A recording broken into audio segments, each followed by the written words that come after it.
बिस्मिल्लाहिर्रहमानिर्रहीम। अस्सलाम वालेकुम। अल्लाह ताला से दुआ है कि हम सबको अपने हिफ्ज़-ए-मान में रखे। आज हम अपने किचन में सिंधी बेसन की कोकी बना रहे हैं। इसके लिए हमने 2 कप बेसन का लिया है। चलिए आइए बैटर तैयार करते हैं। 1 छोटी दरमियानी साइज की बारीक कटी हुई प्याज, 4 टेबलस्पून धनिया, 2 टेबलस्पून पुदीना और 2 दर हरी मिर्चें बारीक कटी हुई, 1 टीस्पून सफेद जीरे का है, 1 टीस्पून नमक, 1 टीस्पून कुटी मिर्च, चौथाई टीस्पून हल्दी, हाफ टी स्पून कसूरी मेथी। और अगर आपके पास अनारदाने का पाउडर है तो हाफ टी स्पून अनारदाने का पाउडर डाल दें और हाफ टी स्पून अजवाइन डाल दें। ये सारी चीजें अब इसमें मिक्स कर दें।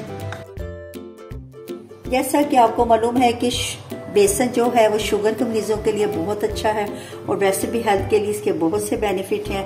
अगर आप चाहें तो इसमें आधा बेसन और आधा गंदम का आटा शामिल कर सकते हैं, लेकिन बेसन से इसका ज्यादा अच्छा टेस्ट आएगा। अब इस सारी चीजों को हमने अच्छी तरह मिक्स कर लेना है।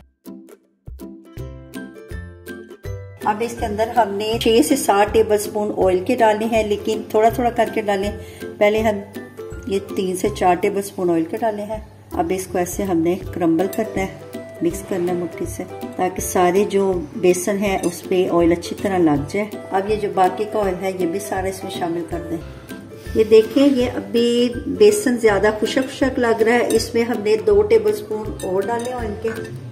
ये देखें, ऐसे मुट्ठी बना के देखें। अगर मुट्ठी, ये देखें मुट्ठी बन रही है, इसका मतलब है कि जो ऑयल की क्वांटिटी है वो इसमें परफेक्ट है। इसमें पानी का इस्तेमाल हमने बहुत थोड़ा करना है, तकरीबन 1.5 से 2 टेबलस्पून हमारे पानी के लगेंगे।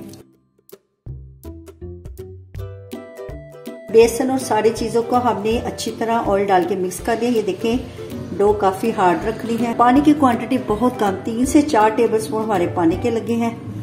अब इसको प्लेट में ट्रांसफर करते हैं। अब एक प्लास्टिक की शीट लेनी है और इसके ऊपर हमने ऑयल लगा लेना है, उसको ग्रीस कर लें। ज़्यादा आसान तरीका ये है कि आप पेड़ा करके यूं हथेले पे इसको ऐसे दबा दबा के प्रेस करके बड़ा कर लें और फिर ये इसके कागज के ऊपर रखें जिसके ऊपर हमने ऑयल लगाया हुआ है, और ऊपर से इसको फोल्ड करें।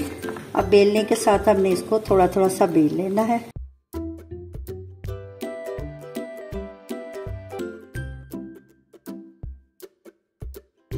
फिर भी हाथ से दबा के आप इक्वल कर लें।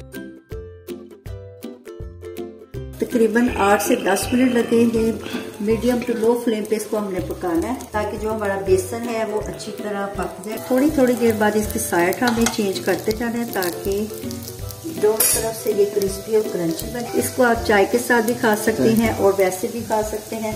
इसको आप 4-5 दिन के लिए बना के रख भी सकते हैं और इंजॉय कर सकते हैं। बच्चों को आप लंच बॉक्स में दे सकते हैं, बड़े बच्चे बड़े शौक से खाएंगे। साइड चेंज करते जाना है, इससे ये बड़े खस्ता और करारे बनेंगे।